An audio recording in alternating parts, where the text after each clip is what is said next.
Hi friends, welcome to work shop.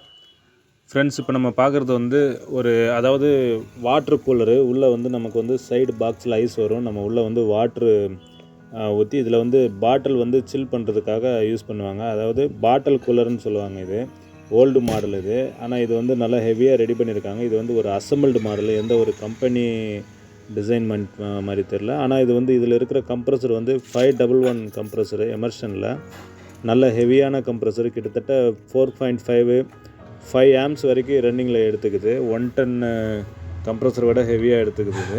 இது வந்து உள்ளே வந்து ஃபுல் அண்ட் ஃபுல் வந்து 1/2 இன்ச் பைப் மாதிரி உள்ளே சுற்றிருக்கிறாங்க. நல்லா ஹெவியாக ரெடி பண்ணியிருக்கிறாங்க.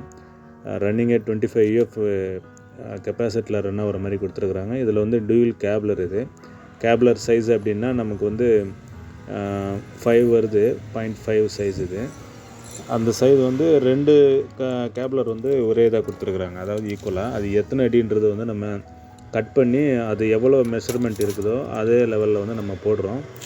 கேப்லர் வந்து ஒரு 1/2 இன்ச் பைப்லேருந்து நமக்கு டூயல் கேப்லர் அவுட் போகிற மாதிரி கொடுத்துருக்குறாங்க. ஸோ அதை நம்ம அதை கட் பண்ணி அந்த டிசைனுக்கு ஏற்ற மாதிரி நம்ம கேப்லர் வந்து போடுறோம். ஈக்குவலாக வந்து சேம் ஃபில்ட்ரு கூட அதே நம்ம போடுறோம். இது ப்ராப்ளம் என்ன அப்படின்னு கேட்டோம்னா, அதாவது நமக்கு வந்து கிட்டத்தட்ட ஒரு 1/2 அன் ஹவர் மேலே நல்லா ரன்னிங்கில் இருக்குது. அதுக்கப்புறம் வந்து அப்படியே வந்து பிளாக் ஆகிடுது. 1/2 அன் ஹவர் வரைக்கும் எந்த ஒரு டிஸ்டர்பன்ஸ் இல்லாமல் நல்லா பக்காவாக ரிட்டர்ன் ஐஸ் வரைக்கும் வந்துட்டு அப்படியே பிளாக் ஆகிடுது. அதான் கம்ப்ளைண்ட் இது. ஆனால் கேஸ் வந்து ஃபுல் கேஸ் இருக்குது. கேஸ் லீக்கேஜ் எல்லாம் கிடையாது. ஸோ அதனால் நம்ம என்ன பண்ணுறோம் அப்படின்னா, ஸ்டெய்னர் மாற்றுறோம், கேப்லரும் மாற்றிட்டு, கண்டென்சர் வந்து நம்ம நல்லா ஃப்ரெஷ் அவுட் பண்ணிவிட்டு இதெல்லாம் மாற்றிடுறோம். மாற்றிட்டு அதுக்கப்புறம் வந்து செக்ஷன் கூட நம்ம ஒரு வேளை உள்ள ஆயில் இருந்தால் கூட நமக்கு இந்த மாதிரி ரன்னிங்கில் வந்து பிளாக் ஆகிறதுக்கு வந்து சகஜமாக நடக்கும். ஸோ அதனால் செக்ஷனில் கூட ஆயில் இருக்கான்னு சொல்லிட்டு நல்லா ஃப்ரெஷ் அவுட் பண்ணிவிட்டு சேஞ்ச் பண்ணிவிட்டு நம்ம வேக்யூம் வச்சு கேஸ் சார்ஜிங் பண்ண போகிறோம்.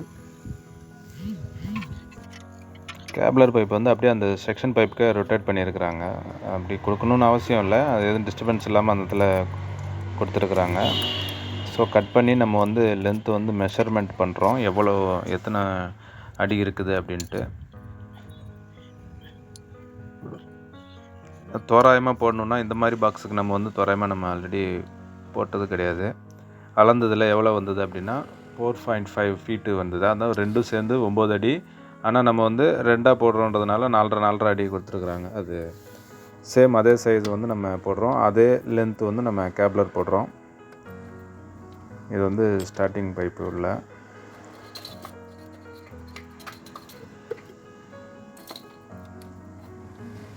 நார்மல் தான், அந்த இடத்துல ஆயில் இருக்கிறது.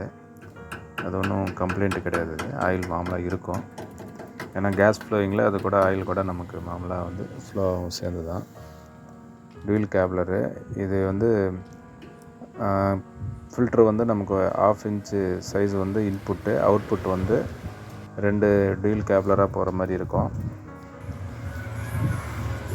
கேப்லர் வந்து நல்லா நீட்டாக கட் பண்ணிக்கிட்டு அது ஃபுல் லென்த்தை 2ஆக கட் பண்ணி நம்ம அந்த ஃபில்டரில் வச்சுட்டு நம்ம வந்து வெல்டிங் வைக்கிறோம்.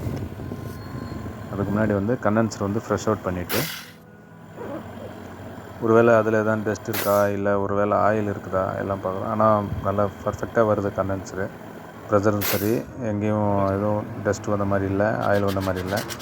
ஸோ லைட்டாக எம்ரி பண்ணிவிட்டு ஃபில்ட்ரு வந்து ஃபஸ்ட்டு வெல்டிங் பண்ணிடுறோம். ஃபில்ட்ரு பண்ணிவிட்டு அந்த கேப்லரும் நம்ம அந்த ஸ்டார்டிங் பைப்புக்கும் கொடுத்துட்டோம் அப்படின்னா, அதுக்கப்புறம் வந்து செக்ஷன் மட்டும் கட் பண்ணிவிட்டு வந்து லைட்டாக ஃப்ரெஷ் அவுட் பண்ணுறோம்.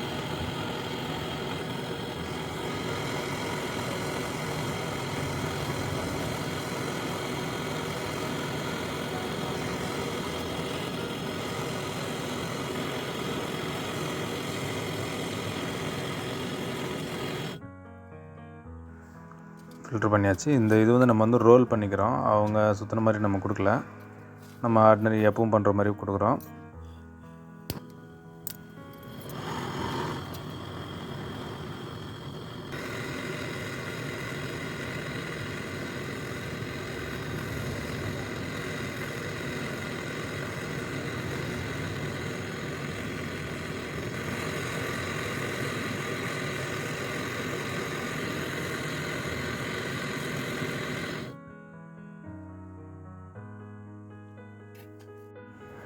ரெண்டு கேப்லர் ஈக்குவலாக வந்து நம்ம அந்த பைப் உள்ளே விட்டுட்டு ப்ரெஸ் பண்ணிவிட்டு நம்ம வெல்டிங் வச்சிடுறோம்.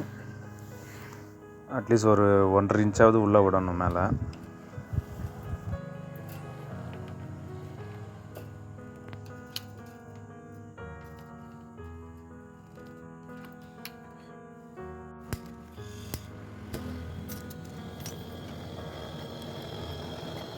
இது வெல்டிங் பண்ணிட்டோம் அப்படின்னா அதுக்கப்புறம் நம்ம செக்ஷன் கட் பண்ணி ப்ரெஸ் அவுட் பண்ணிக்கலாம்.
செக்ஷன்லேயும் ஒன்றும் பெருசாக ஆயில் வந்த மாதிரி இல்லை. இது ஆர்டினரி மாமூலாக வர்ற ஆயில் தான் இது. இருந்தாலும் ஒரு 5 மினிட்ஸ் வந்து நம்ம கண்டினியூவாக வந்து ப்ரெஸ் அவுட் பண்ணுறப்போ நமக்கு தெரிஞ்சிடும் உள்ள ஆயில் வருதா இல்லையா அப்படின்ட்டு. அந்தளவுக்கு வரல, நல்லா தான் இருக்குது. நோஸ் பிளேயரில் அந்த பைப்பு கொஞ்சம் எக்ஸ்பெண்ட் பண்ணிவிட்டு சேம் வந்து எக்ஸ்ட்ரா பைப்பெல்லாம் ஜாயிண்ட் எல்லாம் போடக்கூடாது, அதே இதில் தான் வரணும். ஏன்னா பைப்பு கொஞ்சம் சின்னதாக நடுவில் ஏதாவது பண்ணிட்டோம் அப்படின்னா அந்த இடத்துல வந்து ப்ரெஷர் வந்து பிளாக் ஆகிற மாதிரி ஆகிடும்.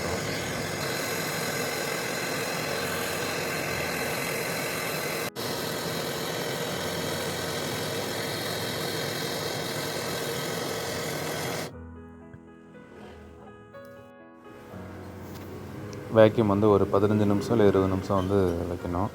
ஏன்னா பைப்பு பெருசு, லென்த் அதிகம் அப்படின்றதுனால எல்லாம் வச்சுட்டு நம்ம வந்து கேஸ் சார்ஜிங் பண்ணுறோம். இதுக்கு வந்து நம்ம இந்த பாக்ஸுக்கு தேவைப்படுற ப்ரெஷர் அப்படின்னா ஒரு 10 to 12 PSIக்கு நமக்கு வந்து ஃபுல்லாக கூலிங் வந்துடும்.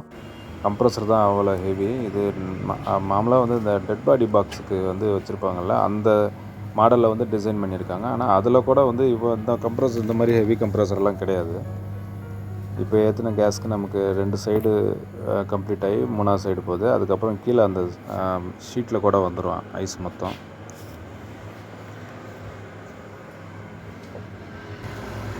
ரிட்டன் ஐஸ் கூட வந்துடுச்சு ஒரு 1 ஹவரில். நமக்கு கண்டினியூவாக ரன்னிங்கில் இருக்குது, 1.5 ஹவர் மேலே ஆகுது.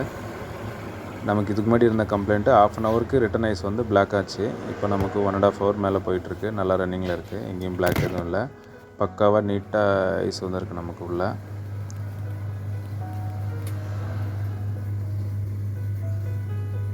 நீட்டாக ஒரே ஈவனாக நல்லா அழகாக ஐஸ் வந்திருக்கு. தான் கண்டினியூ ரன்னிங்கில் வைக்கிறோம். கிட்டத்தட்ட 3 ஹவர் மேலே ரன்னிங்கில் இருக்குது பாக்ஸு. சூப்பராக ஐஸ் கட்டியிருக்கு. இதில் வந்து இவங்க வாட்ரு ஊற்றி அதில் வந்து பாட்டில் வச்சு யூஸ் பண்ணுவாங்க. ஃப்ரெண்ட்ஸ், இந்த வீடியோ உங்களுக்கு பிடிச்சிருக்குன்னு நினைக்கிறேன். பிடிச்சா லைக் பண்ணுங்கள். ஒரு வேளை ஏதாவது டவுட்டு சஜஷன் இருந்தால் கமெண்ட்ஸ் பண்ணுங்கள் ஃப்ரெண்ட்ஸ்.